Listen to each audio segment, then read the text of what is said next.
네. 자, 122페이지 펴주시고요.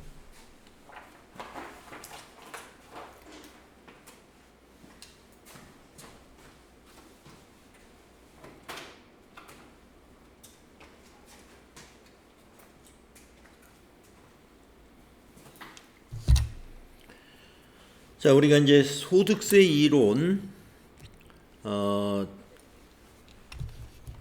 중간 부분이 되겠습니다. 122페이지 보시면은 종합과세 세목 중에서 마지막 기타 소득에 해당되는 기타 소득의 내용을 열거하고 있는데요. 지난 시간에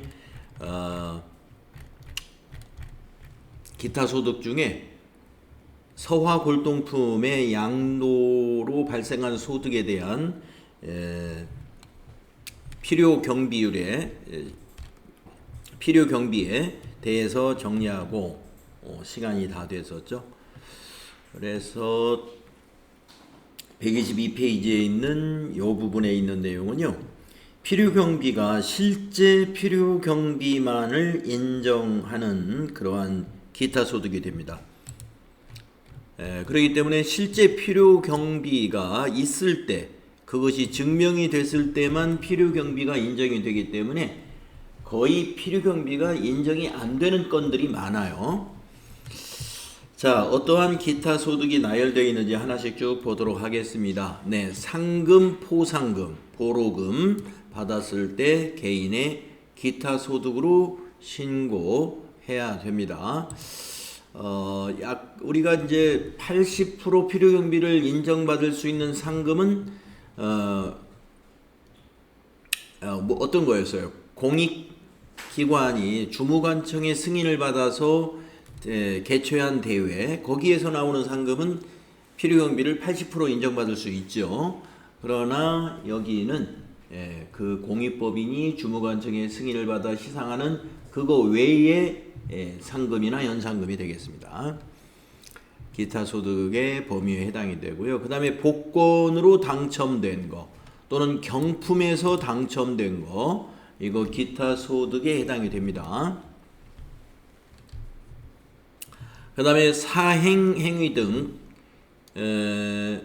규제 및 처벌 특례법에서 규정하는 행위에 참가하여 얻은 재산상의 이익, 뭐 사행 행위 하면은 이제 여러분 어떤 뭐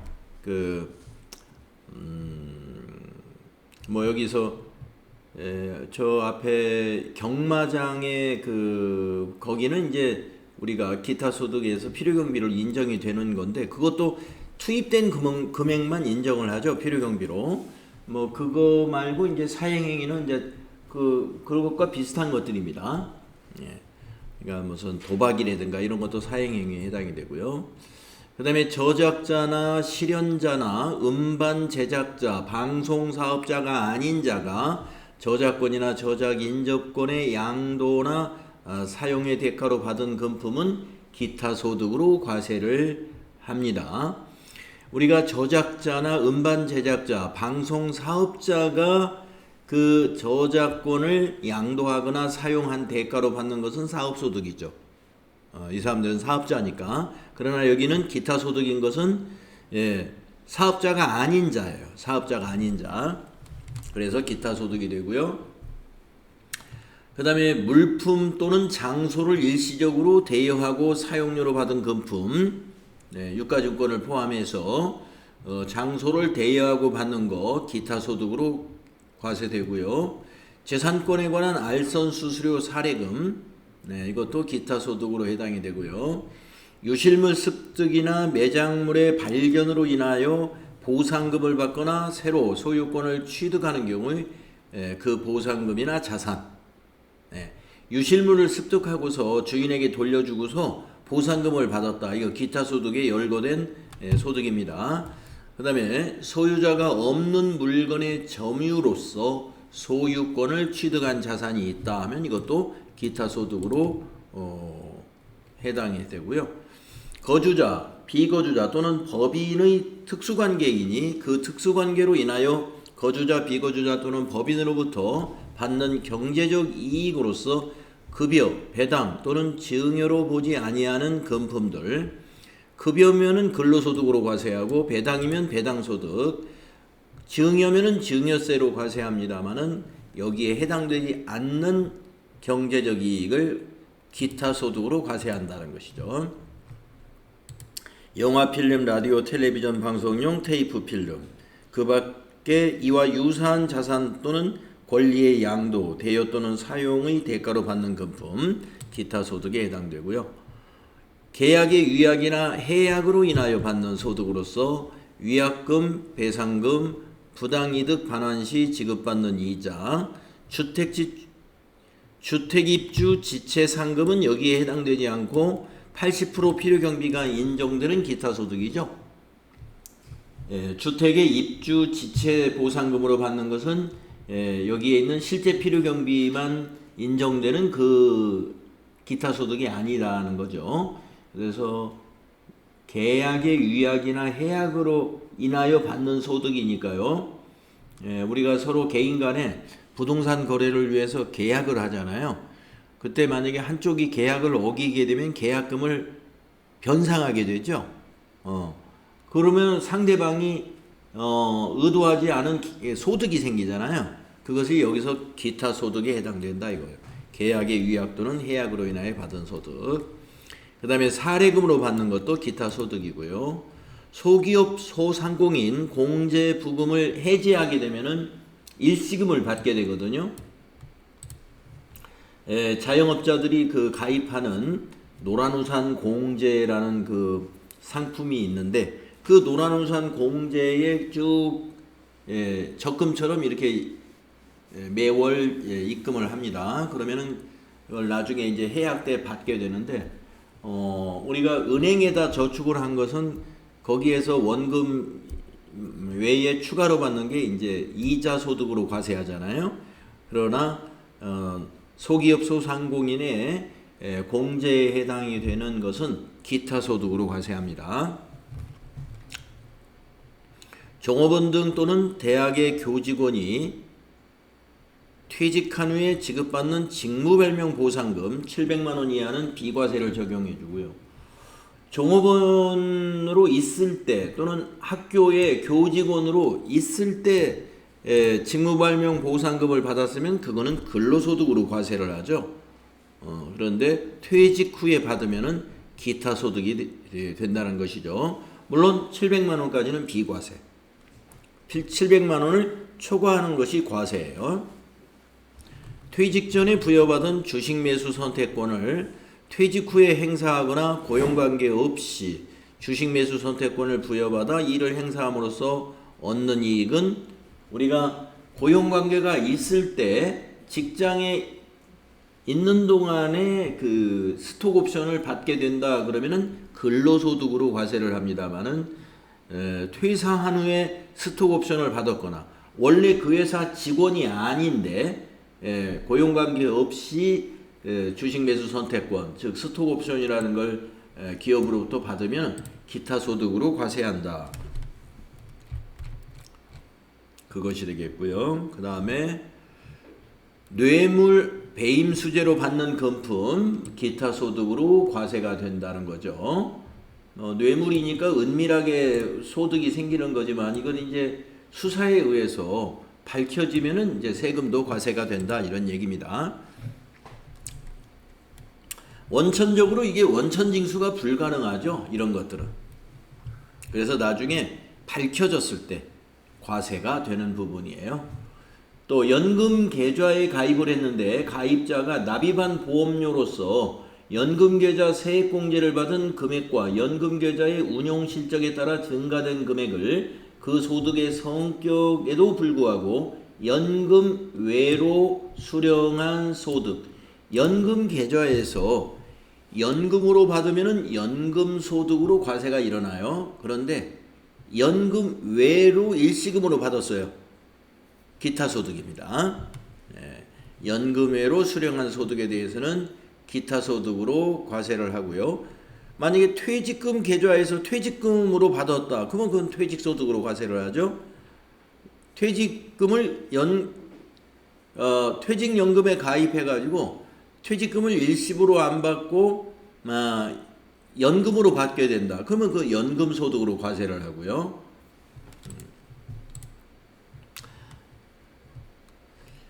자, 이러한 이 연금 계좌에서 그 연금 외에 수령한 소득도 기타 소득에 해당이 된다는 것까지 우리가 기타 소득에 열거된 내용이 너무너무 많습니다. 네, 지난 시간에 제가 여러분에게 기타 소득에서 공부하는 포인트는 필요 경비별로 기억을 해야 되는 거, 요게 기타 소득에 열거된 내용을 정리하는 방법이 되겠습니다. 자, 기타 소득 금액은 어떻게 구하느냐? 총 수익 금액, 즉 기타 소득 총 수익 금액에서 위에서 쭉 열거해 놨잖아요. 거기에 해당되는 필요 경비를 뺀 것을 가리켜서 기타 소득 금액이라고 그래요. 예, 그래서 여러 가지 그 2배사 근연기에 해당되는 기타 소득 금액을 우리가 다 지금까지 정리했다고 보시면 되겠습니다.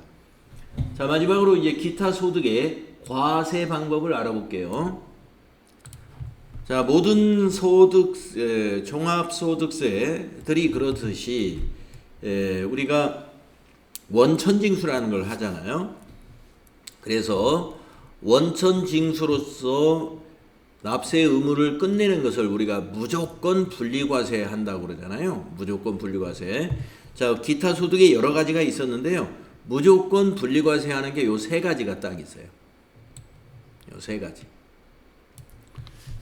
종합과세 절대 안 한다는 겁니다. 요 세 가지가 뭐냐면은 연금계좌에서 연금외로 수령한 기타 소득 무조건 분리과세 적용해 주고요.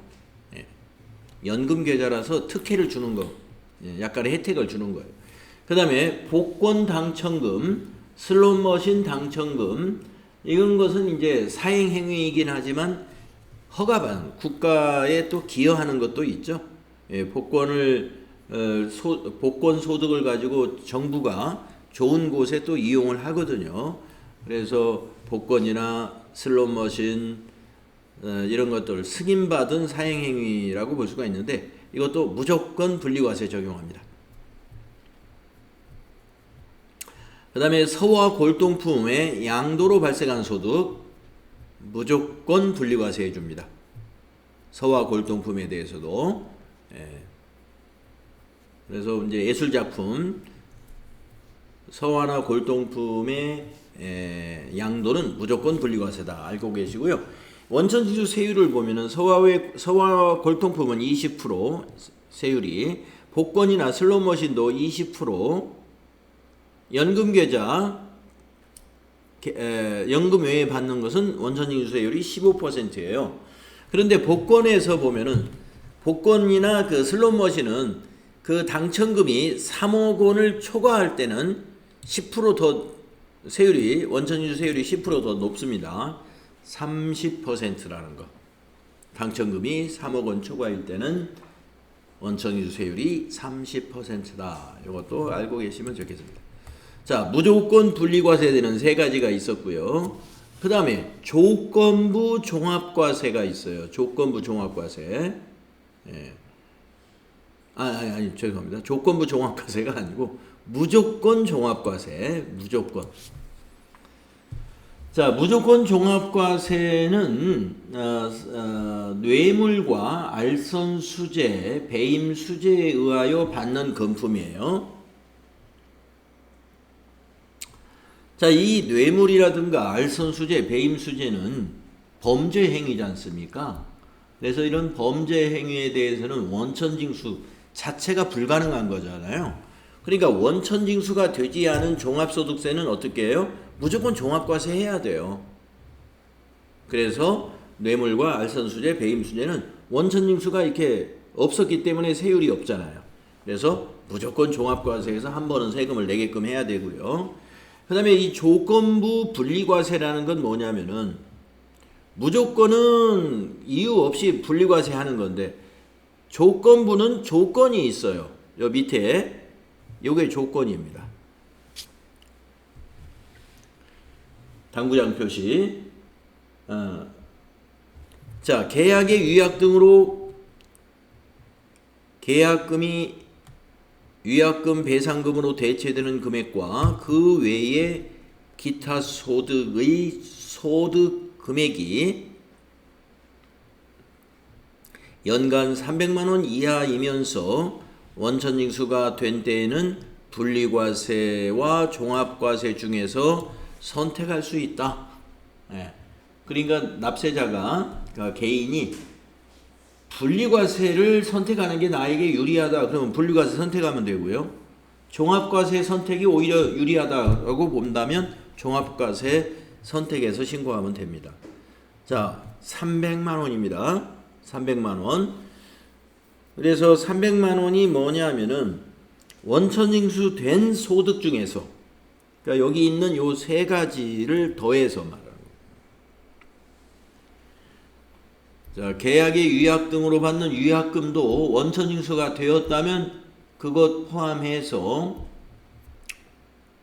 소기업, 소상공인 공제부금, 해지 일시금이라든가 그 다음에 그 밖에 기타 소득 굉장히 여러 가지 열거된 거 있잖아요. 그 금액의 합계가 연간 300만 원 이하이면 분리과세 선택할 수 있어요. 아마 대부분 분리과세를 선택할 거예요. 하지만 반드시 분리과세가 유리한 것만은 아니기 때문에 때로는 종합과세를 납세자가 선택할 수도 있다 하는 거 알고 계시고요. 기타 소득은 300만 원 이하일 때 분리과세 선택이 가능한 기타 소득이 있다. 이거 알고 계시면 되겠습니다. 계약의 위약 등으로 받은 위약금이 여기 원천징수 세율이 없는 이유는 여러분 뭐냐면요.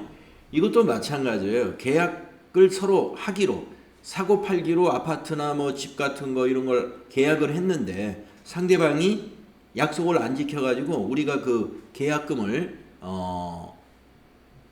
위약금으로 받게 됐단 말이에요. 그렇기 때문에 원천징수를, 그 계약금을 지급한 자가 원천징수를 할 수가 없는 경우도 있습니다. 그럴 때는 세무서에 원천징수 자진해서 신고해야 하는 방법이 있어요. 그래서 신고했다면은 그걸 포함해서 300만 원 이하이면 분리과세 선택할 수 있고요. 신고 안 했다면 이건 종합과세에 해당이 됩니다. 그래서 문제에서 모두 원천징수는 이루어졌다라고 판단하면은 이거 여기 세 가지를 합쳐서 300만 원 이하인가 판단하시면 되겠습니다. 그래서 기타 소득에서는요, 우리가 금융소득에서 제가 여러분들 설명할 때 금융소득의 마지막 부분에 나왔던 과세 방법이라는 부분을 제가 가장 중요하니까 잘 챙겨둬야 됩니다라고 했잖아요. 기타 소득에서도 아마 이 표가 시험에서 이제 여러분이 이론 문제를 해결할 때 이 표를 자주 봐야 될 거예요. 그래서 이 표에 나오는 내용은 무조건 분리과세되는 기타 소득 세 가지하고 무조건 종합과세되는 이런 범죄 행위, 그 다음에 조건부 분리과세되는 건 나머지, 이것이 300만 원 이상이면 300만 원 초과면 종합과세, 300만 원 이하이면 선택, 분리과세를 선택 또는 종합과세를 선택할 수 있다. 이렇게 정리하면 되겠습니다. 자, 그러면은 이제 우리가 다음 페이지부터 제2절에 있는 내용이 무슨 내용이냐 하면은 지금까지 이제 종합과세 세목 모두 6가지에 대한 소득 금액을 우리가 알아봤단 말이에요. 필요경비를 뺀 소득 금액. 그래서 종합소득 금액이 뭐예요? 이자 소득 금액, 배당 소득 금액, 그 다음에 사업소득 금액, 근로소득 금액, 연금소득 금액, 기타 소득 금액. 이 6가지, 지금 앞에서 열거한 6가지의 소득 금액을 다 더하면 그게 이제 종합소득 금액이고요. 어떤 모든 개인이 6가지가 다 발생하지는 않죠. 그렇죠? 6가지 다 소득이 있는 사람이면 얼마나 좋겠어요. 그러나 보통 뭐 종합소득 하면 2-3가지, 아니면 뭐 아예 한 가지만 근로소득만 있는 사람도 굉장히 많죠. 예, 근로소득만 있는 자는 이와 같이 연말정산을 이런 방식으로 하게 돼요. 이런 방식으로 한 가지만 가지고. 그런데 종합소득이 근로소득도 있고 또 이자소득에도 해당되는 게 있고 만약에 사업소득도 있다 그러면은 그 세 가지를 합산해 가지고 이런 방식으로 우리가 세금을 계산을 하게 됩니다. 그래서 이제 세금을 계산하는 구조를 이제 알아보겠습니다. 그러니까 여기서부터는 원천징수에 대한 이야기가 아니고 이제 종합과세를 할 때 우리가 어떻게 세금을 결정하는지 그 과정을 알아보도록 할 거예요. 그래서 종합소득 금액에서 제일 먼저 우리가 알아야 되는 게 소득공제를 알아야 됩니다. 그 소득공제를 뺀 것을 우리가 과세표준이라고 하거든요. 그래서 종합소득금액에서 소득공제를 빼서 과세표준을 산출하고요. 그 과세표준에다가 소득세 기본세율 모두 그 6%부터 45%까지 8단계로 되어 있어요. 그 기본세율표를 적용해 가지고 세금을 산출할 거예요. 그것을 산출세액이라고 합니다. 그리고 그 산출세액에서 세공제를 받게 됩니다. 그래서 세액공제가 어떤 내용이 있는지 살펴볼 거고요. 그 세액공제를 받으면 세금이 결정됩니다. 그래서 결정세액에서 이제 원천징수한 세금을 기납부세액으로 빼가지고 세금을 납부하게 됐죠. 우리가 지금 이 종합소득금액이라는 것은 원천징수된 후에 이러한 절차로 이제 정산을 하는 확정신고를 하는 거니까 결정세액 밑에는 원천징수세, 기납부세액을 공제합니다. 그러면 맨 마지막에 나오는 게 납부세액이라는 게 나와요. 자, 이러한 구조를 가지고 우리가 먼저 소득공제 내용을 알아볼 거예요. 소득공제. 종합소득금액에서 소득공제를 빼는데 소득공제 중에서 굉장히 중요하고 금액이 굉장히 큰 항목이 뭐냐면 인적공제라는 거예요. 인적공제는 사람의 그 소득자의 부양가족에 따른 공제가 바로 인적공제입니다. 우리가 소득공제에서 인적공제 하면은 부양가족공제 보통 이렇게 말하는데 그 부양가족에 대한 표가 여기 나와 있어요. 공제 요건에 자, 인적공제는 기본공제와 추가공제로 크게 나누어집니다. 기본공제와 추가공제가 있는데요. 기본공제에서 보게 되면은 한 명당 150만 원을 공제해 준다는 거잖아요. 이때 그 한 명, 두 명 카운트할 수 있는 그 관계, 부양가족 관계가 여기 나와 있어요.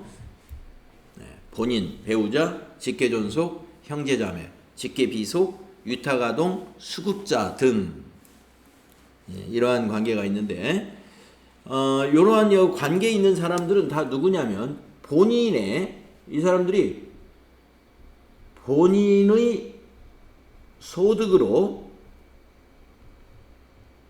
생계를 같이 하고 있는 사람들이다 이거예요.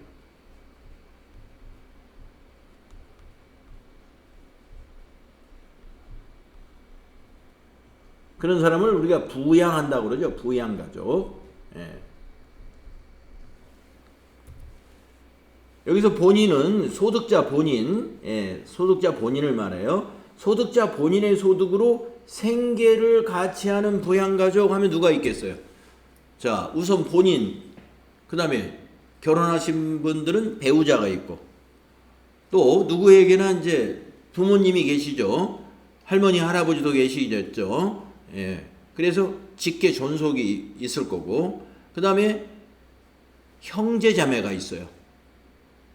본인의 형제 자매.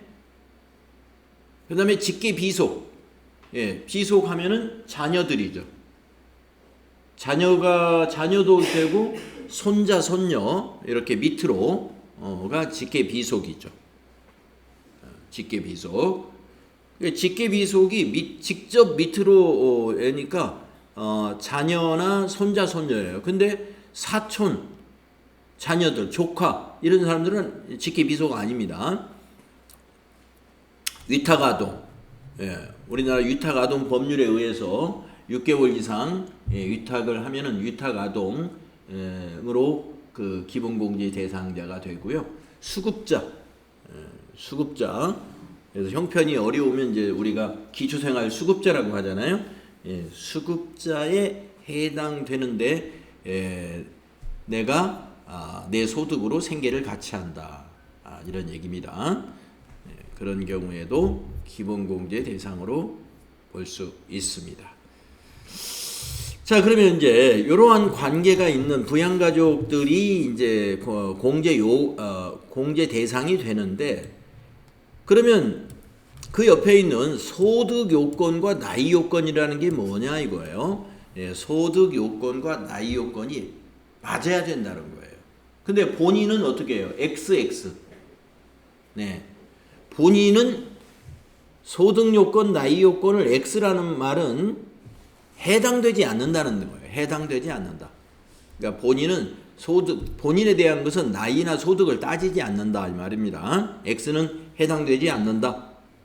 따지지 않는다. 이렇게 이해하시면 되겠고, 그러면 배우자를 한번 보세요. 자, 소득자의 배우자는 나이는 X니까 나이는 따지지 않는 거예요. 근데 소득은 동그라미네요. 소득은 따지는 거예요. 그게 뭐예요? 맞벌이 한다 이거. 맞벌이. 그러니까 남편은 사업을 하고 부인은 직장에 다니고 하면은 맞벌이죠. 둘 다 벌이를 하잖아요. 그러니까 배우자가 소득이 있으면 뭐예요? 소득자의 부양가족이라고 보지 않는다. 즉 기본공제 대상자가 아닙니다 하는 얘기입니다. 다음에 직계존속. 직계존속 아버지 어머니, 할머니 할아버지입니다. 만 60세 이상이 되면 돼요. 나이 요건이 있어요.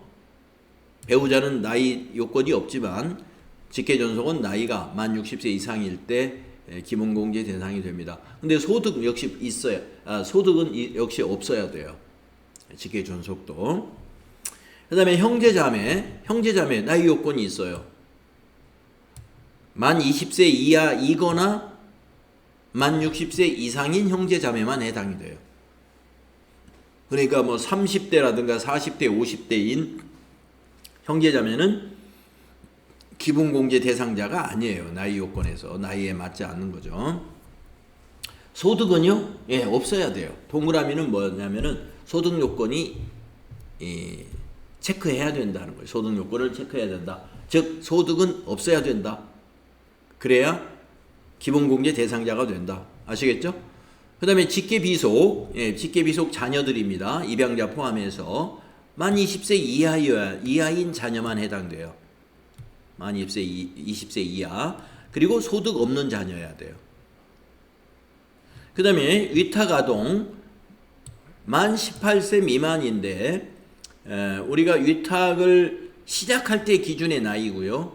위탁을 시작해가지고 나이가 18세에 위탁을 시작했는데 6개월 지나니까 19세가 됐다. 1년 지나니까 20세가 됐다. 이거는 상관이 없습니다. 자, 여기서 위탁아동 역시 소득이 없는 위탁아동이면 되고요. 수급자, 당연히 소득이 없어야죠. 소득 없는 수급자. 나이 요건 따지지 않습니다. 수급자의 경우. 자, 이러한 사람들을 우리가 부양가족이라고 그래요. 부양가족. 그래서 우리가 부양가족 한 명당 150만 원을 소득공제해가지고 과세표준이 쭉 떨어지는 거예요. 만약에 부양가족이 자녀 둘에 배우자 있다. 그러면 본인까지 포함하면 4명이지 않습니까? 그러면 4명이면 한 명당 150이니까 600만 원이죠. 600만 원이 자기 소득공제가 그러니까 과세표준이 줄어드는 거예요. 600만 원이. 그러면 세금이 만약에 20%만 잡아도 600만 원에서 600만 원에 대한 세금 20%면 얼마예요? 6, 22, 120만 원 세금이 절약되는 거죠.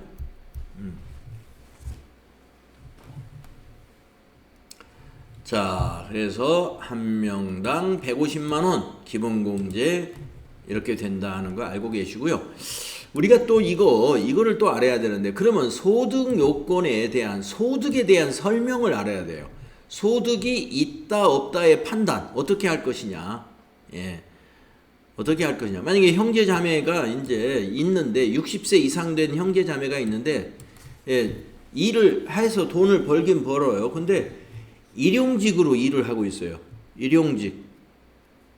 그러면 소득이 있다고 봐야 돼요? 없다고 봐야 됩니다. 일용직은. 왜 그러냐면은 여기서 말하는 소득은, 자, 주 1에 가보겠습니다. 소득 요건을 따지는 방법, 주 1.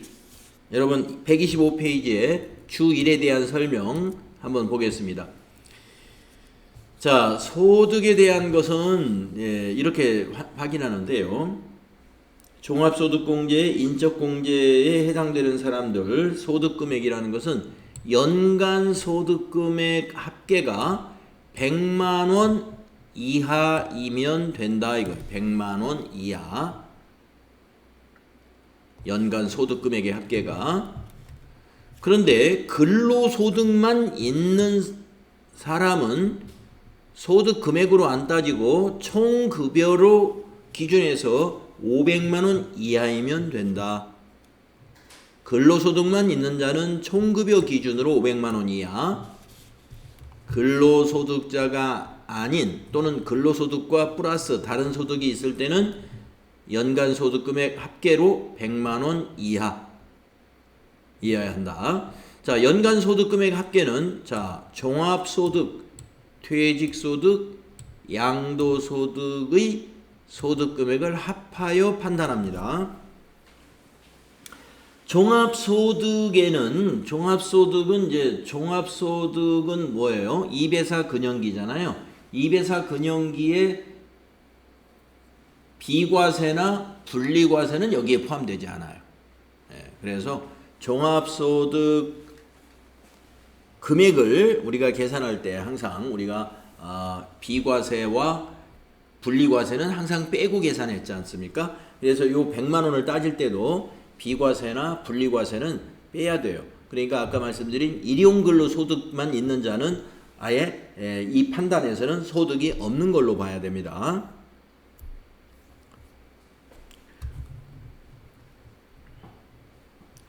퇴직금의 경우 그 자체가 퇴직소득 금액이므로 부양가족의 퇴직금이 100만 원을 초과하면 당해 부양가족은 공제 대상에 해당하지 않는다.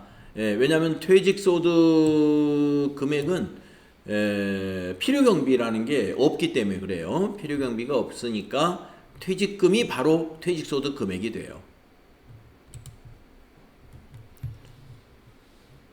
그래서 퇴직소득 금액, 그 다음에 양도소득 금액, 이런 거 포함해서 모두 종합소득 금액까지 다 포함해서 100만 원 이하인 자를 우리가 소득이 없는 자라고 봅니다. 어디에서요? 소득세법에서. 그 다음에 근로소득만 있는 자는 총급여 기준으로 500만 원 이하인 자를 소득이 없는 자로 봅니다. 자, 그러면 이제 소득에 대한 것은 정리가 됐고요. 그 다음에 나이 요건에 대한 정리에서 주 2에 있는 나이 요건을 보겠습니다. 장애인의 경우는 나이를 적용하지 않는다. 이거 기억하십시오. 장애인의 경우는 아까 우리가 직계존속은 60세 이상, 형제자매는 만 20세 이하, 60세 이상, 또 직계비속은 만 20세 이하 이런 기준이 있었잖아요. 그런데 그 부양가족 중에 장애가 있는 부양가족은 나이를 적용하지 않아요. 나이는 안 본다 이거예요. 장애인의 경우는 소득만 충족하면 된다. 이것도 함께 알아주시면 되겠습니다. 나이 요건에서는. 그 다음에 주 3도 한번 보죠. 여기 있는 주석을 다 아예 읽어보고 거기 추가 공제 정리를 할게요. 자, 주석 3번을 보시면 기본공제를 받기 위해서는 해당 거주자와 생계를 같이 해야 하며, 생계를 같이 해야죠. 아까 부양가족이라는 것은 소득세법에서 부양가족은 소득자의 소득으로 생계를 같이 하고 있다라는 의미예요. 그래서 생계를 같이 해야 하며 구체적인 내용은 다음과 같다.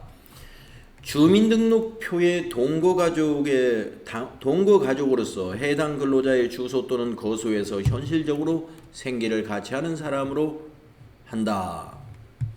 또 두 번째, 직계 비속이나 입양자는 주소에 관계없이 생계를 같이 하는 것으로 본다. 자녀들을 말하는 거예요. 자녀들이 아버지하고 어머니하고, 즉 소득자가 엄마와 아빠라면은 어머니 아버지와 주소가 항상 같아야 되지, 같지 않아도 무조건 자녀는 뭐예요? 생계를 같이 하는 자예요. 자녀가 교육 때문에 멀리 나가 있을 수도 있죠.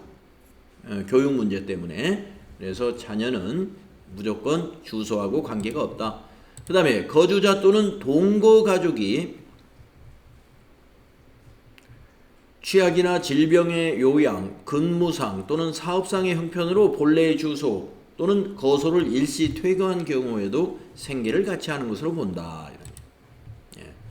또 근로자의 부양가족 중 배우자를 포함해서 근로자의 직계 존속이 주거 형편에 따라 별거하고 있는 경우 생계를 같이 하는 것으로 본다. 직계 존속이니까 부모님들이 소득자 자녀하고, 자녀는 서울에서 또는 이천에서 회사에 다니고 부모님은 저기 전라도 시골에서 사시던 집에서 이렇게 조그마한 그 농사 짓고 사신단 말이에요. 그러나 나이가 60세 이상이 됐어요. 그러면 소득이 없는 부모님이라고 한다면 주거의 형편상 별거하고 있는 거니까 이거는 생계를 같이 하는 것으로 본다, 이런 얘기입니다. 그래서 우리가 이제 생계를 같이 한다는 의미는 바로 주소하고 직접적으로 관계가 없다. 주민등록이 꼭 같이 되어 있는 것만은 아니다, 이런 겁니다. 하지만 이제 그러한 어떤 직계 존속이나 직계 비속이나 배우자 이런 관계가 아니고, 형제자매 이런 관계가 아니고, 아까 수급자 이런 관계였으면 주민등록이 같이 있어야 됩니다. 수급자나 이런 경우는 증명이 같은 세대라는 것이 증명이 돼야 돼요. 그 다음에 주 4를 읽어보겠습니다. 며느리나 사위는 기본공제 대상에 해당하지 않습니다. 자녀가 아니에요. 며느리나 사위. 그러니까 자녀가 결혼을 하면은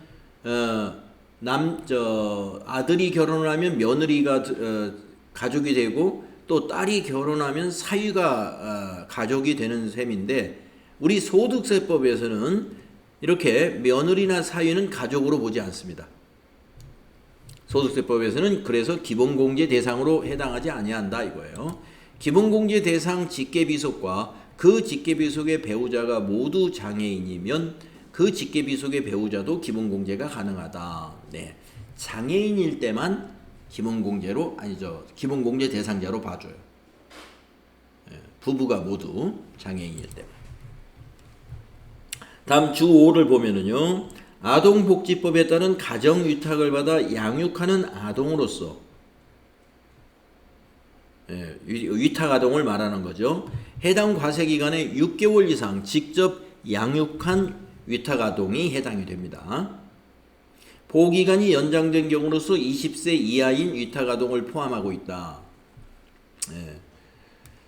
다만 직전 과세기간에 소득공제를 받지 아니한 경우에는 해당 위탁아동에 대한 직전 과세기간의 위탁기간을 포함해서 계산할 수 있습니다. 그래서 6개월 이상 위탁을 했을 때 해당이 된다는 거. 그 다음에 주 6회 보시겠습니다. 장애인의 범위는 다음과 같다. 장애인 복지법에 의한 장애인, 국가유공자 등 애우 및 지원에 관한 법률에 의한 장애인, 상이자와 유사한 사람으로서 근로 능력이 없는 자, 그 다음에 항시 치료를 요하는 중증 환자, 이런 사람들을 우리가 장애인으로 본다 이거죠. 그래서 장애인의 그 부양가족이 입력할 때 부양가족 중에 장애인이 있으면 해당되는 코드를 우리가 입력하게 될 거예요. 1, 2, 3 이래가지고. 네. 자, 그러면 우리가 인적공제에 필요한 주석을 다 한번 읽어봤고요. 다시 124쪽에 있는 표로 가가지고 보시겠습니다. 자, 기본공제 여러분 이해가 되셨죠? 다음은 추가공제. 자, 추가공제는 기본공제 플러스 추가로 해준다는 것입니다. 자, 첫째, 경로우대공제가 있어요. 네, 여기 기본공제 대상자 중에서 만 70세 이상인 자는 요 150만원에다가 플러스 100만원 해서 250만원의 공제가 된다는 겁니다. 기본공제 대상자 중 만 70세 이상이에요. 다음에 장애인 추가공제가 있어요. 여기 있는 기본공제 대상자 중에서 장애인인 경우에는 한 명당 200만원을 추가로 공제해 줍니다. 그러면 350만원이 되죠. 기본공제 150에 추가 200 해서 350만원. 자, 그 다음에 이제 부녀자 추가공제와 한부모 추가공제는 소득자 본인 기준으로 따지는 거예요. 본인이 부녀자면은 부녀자 추가공제, 한부모면은 한부모 추가공제가 적용받는데요. 두 개는 중복 적용이 안 되니까 두 개 중에 두 개에 모두 해당되는 사람은 뭐를 해야 될까요? 100만원짜리 한부모 공제만 적용시키면 맞는 거죠. 자, 그러면 한번 읽어봅시다. 부녀자, 어떤 사람이 부녀자 추가공제에 해당이 되는지. 종합소득 금액이 3천만원 이하인 거주자가 다음에 어느 하나에 해당되는 경우다 그랬어요. 자, 배우자가 있는 여성에 해당이 되거나, 그 다음에 배우자 없는 여성으로서 부양가족이 있는 세대주 여성이에요. 부양가족이 있는 세대주 여성. 이걸 우리가 부녀자 추가공제에 해당되는 사람이라고 합니다. 그러면 한부모는 어떤 사람이냐? 배우자가 없는 자로서 기본공제 대상자인 직계비속 또는 입양자가 있는 경우에 한부모라고 그래요. 그래서 부녀자 공제와 중복 적용은 배제니까 여성의 경우에 만약에 한부모다 그러면 부녀자 공제를 안 받는 거예요. 남성은 원래 부녀자에 해당이 안 되니까 만약에 20세 이하인 자녀가 있는데 배우자가 없다. 배우자가 사망했거나 이혼을 했다면 배우자가 없을 수 있죠. 남성도. 그러면 한부모가 된다는 거죠. 자, 그래서 이때는 본인에 대한 얘기예요. 부녀자 한부모는 소득자 본인에 대한 얘기인데, 부녀자 공제의 경우에는 우리가 한부모는 소득 요건이 없어요. 근데 부녀자는 소득 요건이 있습니다. 얘기. 종합소득 금액이 3천만원 이하인 부녀자에 대해서만 이 부녀자 추가공제 적용이 됩니다. 이 한도가 너무 낮은 것 같아요. 연간 3천만원 이하. 자, 그래서 인적공제 시험에서 잘 나오니까요. 여기 있는 이 표를 우리가 잘 습득해 둬야 되고, 나중에 뒤에서 인적공제 문제 풀 때 이 표를 참고해 가면서 여러분이 계산을 해 보시면 되겠습니다. 다음에 우리 소득공제에는 인적공제 말고 연금보험료 납입액 공제가 있습니다. 125페이지 중간쯤이에요. 자, 연금보험료 여러분 국민연금에 모든 국민이 다 가입되어 있죠. 그래서 종합소득이 있는 거주자가 본인의 국민연금, 공무원 같으면 공무원연금, 이런 공적연금법에 따라서 납부한 부담금 전부 소득공제 적용을 해주고요. 다음에 세 번째 보시면 신용카드 등 사용금액에 대한 소득공제. 신용카드 사용금액에 대하여 소득공제를 받는 대상자는요, 근로자만 적용을 해줘요. 근로소득자. 아까 연금보험료 같은 경우는 종합소득에 해당되는 자 모두 적용이 됩니다만은 신용카드 사용금액은 근로자에게만 적용이 되니까, 만약에 직장 다니는 사람이 아니고 사업을 하는 사업소득자는 신용카드 사용금액에 대한 소득공제 받는 방법은 없어요. 자, 그래서 이거는 근로자에게만, 우리가 이제 소득공제나 세액공제 중에 보면은 근로자에게만 적용해 주는 게 상당히 많아요. 예. 모든 종합소득자에게 다 해주는 게 아니라 근로소득자에게만 적용시켜주는 소득공제나 세액공제가 상당히 많다. 네, 그것도 잘 체크해 주시고. 자, 그래서 신용카드 사용금액에 대한 소득공제는 근로소득자, 본인이나 배우자나 직계비속의 사용액입니다. 그러면 여기 가족 중에 누가 빠진 것 같아요? 형제자매가 빠졌죠. 자, 그래서 밑에 보시면 기본공제 대상자로서 나이 제한이 없으며, 그러니까 신용카드 사용금액은 카드를 나이 제한 없이, 그러니까 직계 존비속, 존속, 비속, 그러니까 직계 존속인데 아버지가 계시는데 아버지가 59세예요. 그럼 만 60세 안 됐네요. 그러나 아버지가 소득이 없다면, 아버지가 소득이 없어서 신용카드를 쓴다. 그러면 누구 돈으로 쓴 거예요? 예, 근로소득자의 돈으로 신용카드 사용했겠죠? 그렇게 판단해 준다는 거예요. 그래서 기본공제 대상자로서 나이 제한은 없다. 그러나 형제, 자매 및 장애인 직계비속의 장애인 배우자 사용액은 제외된다. 예, 그러니까 여기 누구예요? 사위나 며느리의 신용카드 사용금액과 형제자매 사용금액은 제외된다 이거예요. 제외되는 거 잘 기억하시고, 공제 대상 금액은 우리가 이제 전통시장에서 카드를 사용하면 그 사용금액의 40%, 대중교통에서 사용하면 역시 40%, 도서, 신문, 공연, 박물관, 미술관으로 신용카드 사용하면 30%, 직불카드는 30%, 일반 신용카드가 15%로 가장 낮게 적용을 해줍니다. 그렇게 해서 다 계산해 가지고요, 최저 사용금액이라는 게 있는데, 근로자에게만 적용되니까 총 급여의 25% 이상을 사용해야만이 소득공제를 적용받을 수 있는 금액이 나타나요. 그래서 총 급여액이 총 급여액이 만약에 연간 5천만 원이다라고 하면은 25%면은 얼마예요? 예.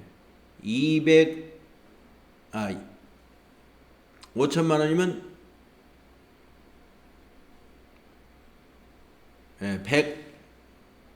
125만 원? 네, 125만 원 이상.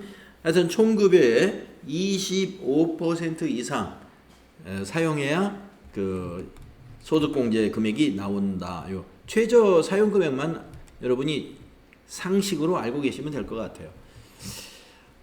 소득공제 금액은 프로그램에서 자동 계산해 주기 때문에 여러분에게 시험 문제에서 신용카드 사용금액, 소득공제 금액을 계산하라고는 하지 않을 거예요.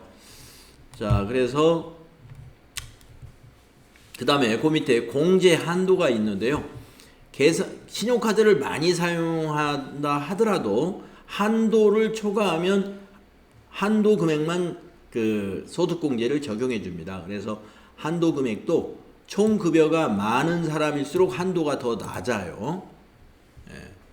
소득 재분배 뭐 기능 때문에 이렇게 300만 원, 250만 원, 200만 원 이렇게 낮습니다. 7천만 원 총급여가 7천만 원 이하인 근로자는 300만 원이 최고 한도예요. 소득공제 적용받을 수 있는 한도. 추가 한도가 좀 일부도 있다는 거 알고 계시고, 그 다음에 이제 여기 이 부분이 사용금액에서 제외되는 항목, 요게 이제 더 중요할 수도 있어요. 자, 우리가 신용카드를 사용금액이 근로자의 경우에 신용카드 사용금액을 소득공제하고 있는데요. 만약에 자기 직장에 비용 지출하는데 내 개인 카드를 썼다. 그러면 사용금액에 포함시키면 안 되고요. 비정상적인 사용을 한 것도 역시 포함시키면 안 되고요. 자동차 구입비용, 신차는 안 되고요. 중고차는 10% 적용을 해줍니다. 국민건강보험료라든가 고용보험료라든가 연금보험료라든가 뭐 보장성 보험료를 카드로 지출했다. 이것도 사용금액으로 포함 안 시키고요. 해외에서 신용카드 사용한 것도 해당이 안 되고요. 학교나 보육시설이나 수업료, 보육비 납부한 것도 신용카드 사용금액에 포함이 안 되고요. 국세, 지방세, 세금들, 전기요금, 수도요금, 가스요금, 전화요금 이런 공공요금들, 또 아파트 관리비, 시청료, 도로통행료 이런 것들 대부분 다 공공요금이죠. 신용카드로 납부한 것도 사용금액에 해당이 안 되고, 상품권 등 유가증권 구입한 것도 안 되고요. 리스료 납부한 거 신용카드로 해당 없고요. 그 다음에 취득세, 등록면허세 가 부과되는 재산을 구입했다. 어떤 것이 있을까요? 취득세 재산이 아까 그 자동차도 나왔습니다만은 자동차도 취득세가 있고요. 건물, 토지 이런 것 취득세 있는 거잖아요. 그런 구입 비용은 신용카드 사용금액에 포함을 안 시킵니다. 금융이나 보험 용역에 관련된 지급액 신용카드 사용금액에 해당 안 되고요. 그 다음에 신용카드 등으로 결제하여 기부하는 정치자금 중 세액공제를 적용받는 금액. 그래서 기부를 정치자금 기부금을 카드로 만약에 했다. 카드로 정치자금 같은 경우는 신용카드로도 기부를 하는 모양입니다. 그랬을 때 이때는 신용카드 사용금액으로는 포함을 안 시키고 정치자금에 세액공제만 적용을 받는다. 이중 적용을 안 해준다. 이런 얘기가 되겠습니다. 그 다음에 소득세법에 따라 소득공제를 적용받는 월세를 카드로 결제했다. 그러면 이것도 마찬가지로 정치자금, 기부금처럼 세액공제만 적용을 해주고요. 신용카드 사용금액에는 포함을 시키면 안 되고요. 그 다음에 국가나 지방자치단체 조합에 지급하는 사용료, 수수료, 대가. 그래서 정부에 뭔가를 지급하면서 카드로 결제한 것들, 아까 세금도 나왔습니다만은 신용카드 사용금액에 포함을 안 시킵니다.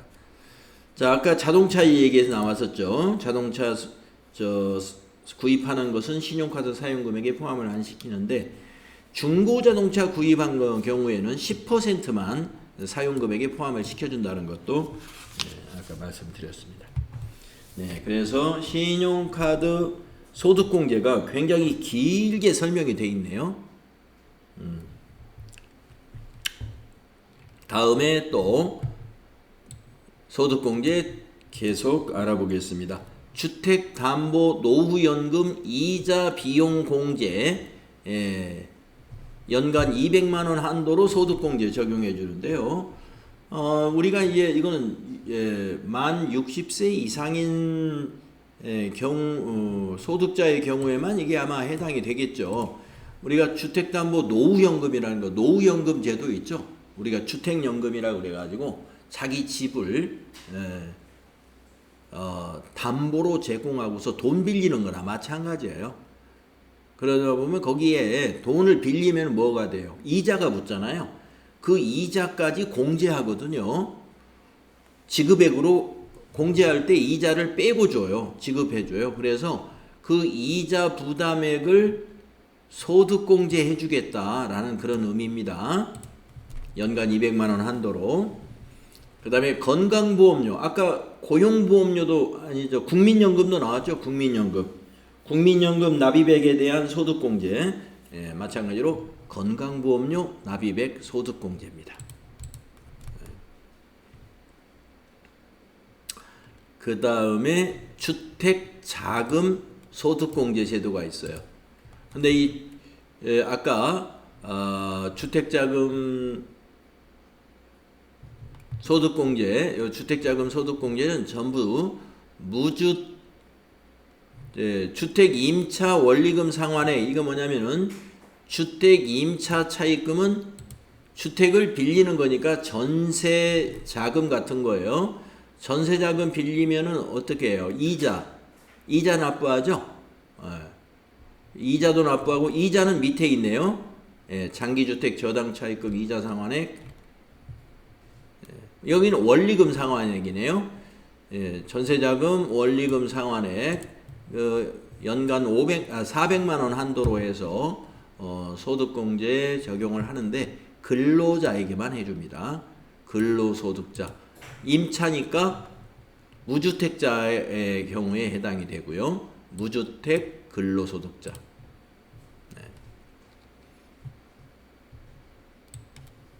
에게 적용된다. 네, 그렇게 아시고, 그 다음에 장기주택 저당 차입금 이자 상환액. 예, 이거는 이제 집이 한 채 있는 사람들이 여기에 해당이 되죠. 예, 1주택 보유 세대. 그래서 무주택자가 미리 대출을 받을 수도 있으니까 무주택 세대나 1주택 보유 세대가 그 주택을 저당 잡히고 나서 거기에 대한 이자를 매달 납부하잖아요.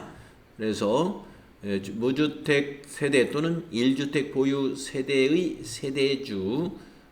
세대주로서 근로소득자만 해당이 됩니다. 이것도 주택 관련된 건 다 근로소득자만 적용을 해서요. 그 다음에 주택마련 저축공제, 우리가 주택청약예금이라고 여러분 아실 거예요. 그 청약예금 연간 300만 원 한도 내에서 그 저축의 불입한 금액의 40% 소득공제에 적용을 해준다는 겁니다. 이것도 역시 주택청약이니까 무주택 세대, 총급여 7천만 원 이하인 근로소득자만 적용이 된다. 청약저축 말하는 거죠. 자, 그 외에 소득공제 더 보겠습니다. 고용유지 중소기업 근로자 소득공제라는 제도가 있고요. 소기업 소상공인이 공제부금을 납부를 하면은요 소득공제 적용해줘요. 예, 사업소득자들이 여기에 많이 해당이 되죠. 노란 우산 공제라고 하는 상품이 여기에 해당이 됩니다.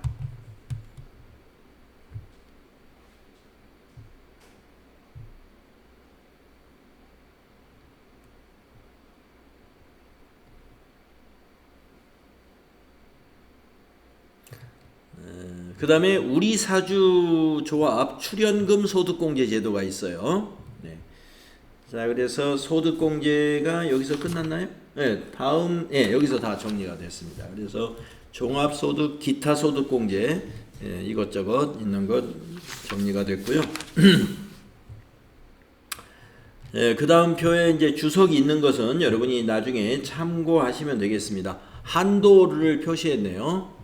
주택자금 소득공제에 대한 한도가 있고, 그 다음에 소기업 소상공인 공제부금에 대한 한도가 500, 300, 200으로 사업소득 금액이 높을수록 한도가 점점 낮아지는 거죠. 그 다음에 우리가 이제 소득공제를 마무리하면서 기타 사항을 정리하겠습니다. 첫째, 공제 대상자가 판정되는 시기가 언제냐 이거죠. 판정되는 시기는 우리 과세기간의 종료일을 기준으로 판정합니다. 그러니까 12월 31일 기준 상황으로 판단한다는 거죠. 그러니까 부양가족이 몇 명이냐, 아까 기본공제 대상자가 한 명당 150만 원 이렇게 계산하는 거 있잖아요. 판단이 12월 31일 상황이에요.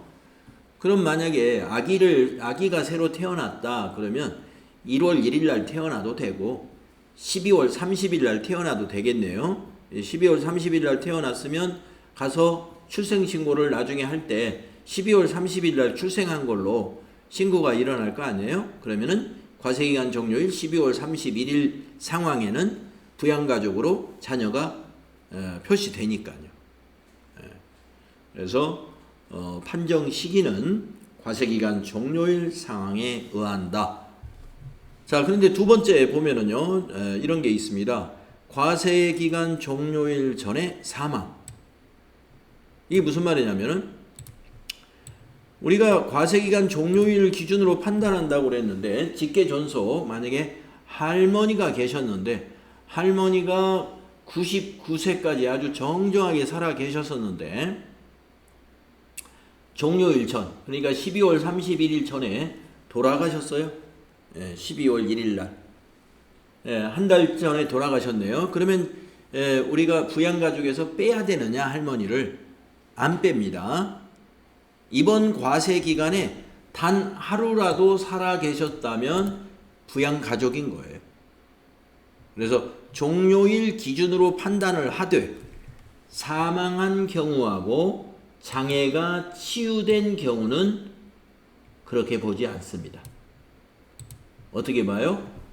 사망일 전 또는 치유일 전일의 상황에 의한다. 자, 사망은 여러분 이해하셨을 거고, 이 치유라는 게 뭐예요? 장애가 치유됐다는 것은 계속 중증 장애가 있어가지고 계속 치료를 받아오다가 12월 1일 날 드디어 기적처럼 치료가 끝났습니다. 그래서 멀쩡하게 퇴원을 하게 됐어요. 12월 1일 날부터 이제 장애가 없어졌다 이 말이죠. 그러면은 1월 1일부터 11월 30일까지는 장애였어요. 그리고 이제 12월 1일부터는 비장애인이 됐어요. 그러나 장애인 추가 공제 대상이 된다.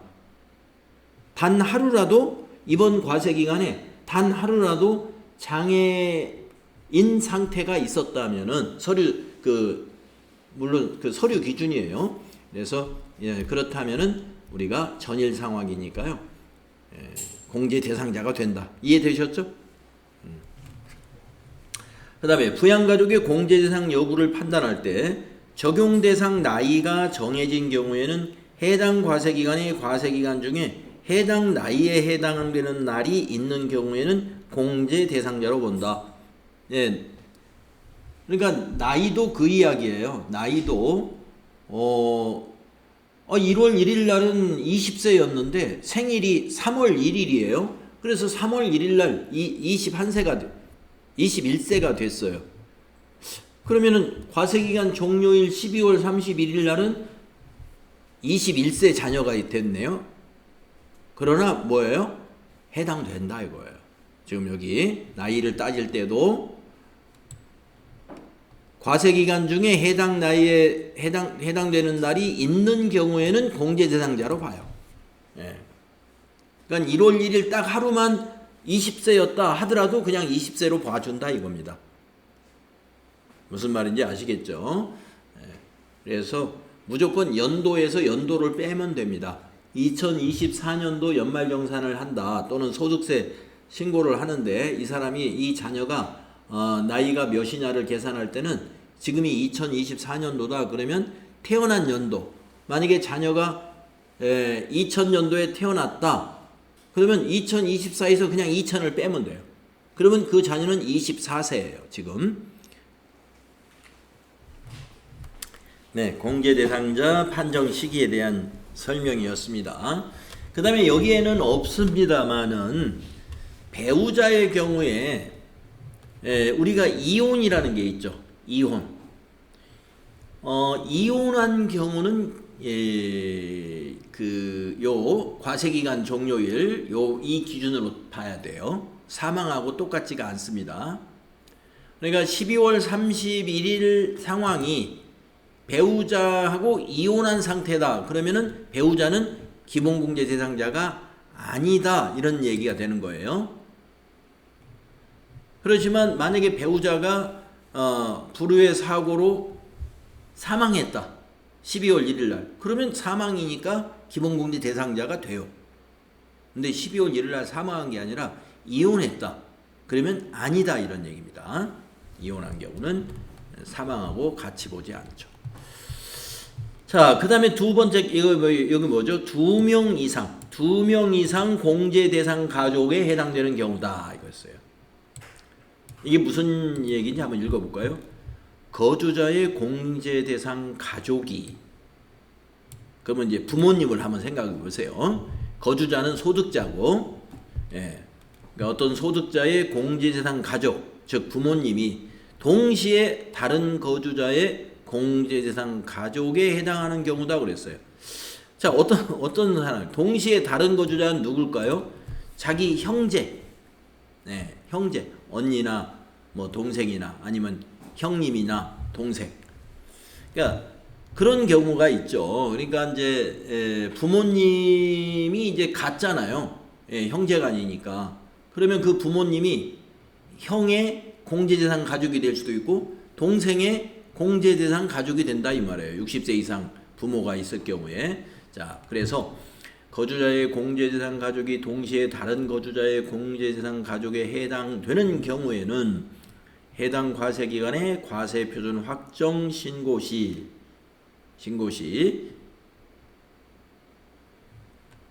근로소득자 소득세 공제신고서, 연금소득자 소득세 공제신고서에 기재된 바에 따라 그중 1인의 공제대상 가족으로 해야 된다 이겁니다.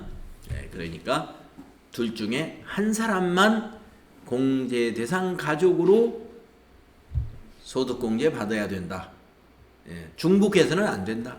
그런 얘기가 되겠습니다.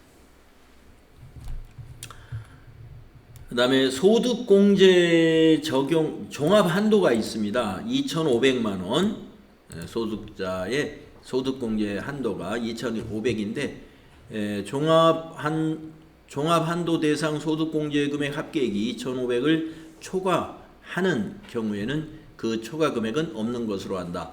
종합한도 적용 대상 소득공제는 주택자금, 청약저축 이런 주택 관련된 거와 우리사주 조합 출자에 대한 소득공제, 신용카드 사용금액에 대한 소득공제, 소기업 소상공인 공제부금의 소득공제 등을 한도로 적용하는 것이고, 여기 대표적으로 뭐가 빠져 있냐면은 인적공제 같은 거는 여기 종합한도 적용대상 소득공제에 포함을 안 시킵니다.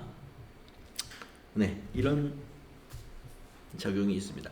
우리가 이제 그 전산 프로그램에 자료를 입력하면은 한도는 프로그램에서 자동으로 체크해줘요. 그러기 때문에 입력만 우리가 입력할 기초 데이터만 제자리에 잘 입력해 줄 수 있으면 되겠습니다. 자, 그러면 이제 우리가 소득 공제 사항을 다 정리했다고 볼 수 있겠습니다. 그러면 종합 소득 금액에서 지금까지 열거된 소득 공제를 소득자에서 소득 금액에서 빼주게 되면은 그게 뭐냐면은 과세 표준이다 그랬죠. 예. 그것이 과세 표준이에요. 종합소득 금액에서 소득 공제를 뺐습니다. 지금까지 열거된 걸 빼면은 그게 바로 과세 표준이고요. 이 과세 표준에 따른 세율을 적용해서 계산한 것을 우리가 산출세액이라고 그래요. 바로 산출세액은 이와 같은 세율표로 계산하면 된다 이런 얘기입니다. 자, 과세 표준이 이 1,400만원 이하, 그 다음에 1,400 초과해서 5,000만원 이하, 5,000만원 초과해서 8,800만원 이하, 8,800만원 초과해서 1억 5천 이하, 1억 5천만원 초과해서 3억 원 이하, 3억 원 초과해서 5억 원 이하, 5억 원 초과 10억 원 이하, 그 다음에 10억 원 초과로 나눠져 있기 때문에 이게 8단계예요. 하나, 둘, 셋, 넷, 다섯, 여섯, 일곱, 여덟. 그래서 우리나라 종합소득세 기본세율표가 8단계 초과 누진세율표다 이렇게 말합니다. 초과된 것에 대해서 이렇게 자 처음에 가장 낮은 구간 과세표준이 1,400만원 이하이면 그 1,400만원 이하의 모든 금액이 6% 세율이에요. 그런데 만약에 2천만원이 과세표준이 나왔다. 그러면 어떻게 계산하느냐? 1,400만원은 6%로 계산하고 2천만원이니까 600만원이 초과됐죠. 그 600만원은 이게 초과된 금액이에요. 예. 2천만원에서 1,400 빼면 600만원이죠. 거기는 15%. 예, 600만원은 15%로 세금을 계산한다 이겁니다. 그래서 이걸 우리가 초과 누진 세율이다. 세율표다. 이렇게 말합니다. 이렇게 해서 10억 원 초과 구간까지 있어요. 그래서 최하 6%부터 최고 45% 구간으로 우리가 소득세가 산출이 됩니다. 그래서 여러분들 개인 사업자 중에서 이 소득세 구간이 이게 높아진 사람들, 사업이 잘 돼가지고 사업이 잘 돼서 과세 표준이 말입니다. 1억 원이 훌쩍 넘어요. 3억, 5억 이렇게 된다. 그러면은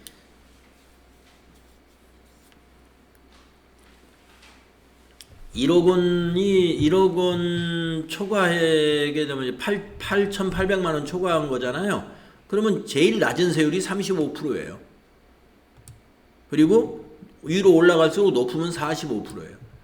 그러면 세율이 35%면 굉장히 높은 세율에 해당이 됩니다. 그래서 우리가 개인 사업자들 중에서는 사업 규모가 커져가지고 이 과세 표준이 커지면은 높은 세율을 적용받기 때문에 요즘은 이제 법인세율이 낮잖아요. 법인세율.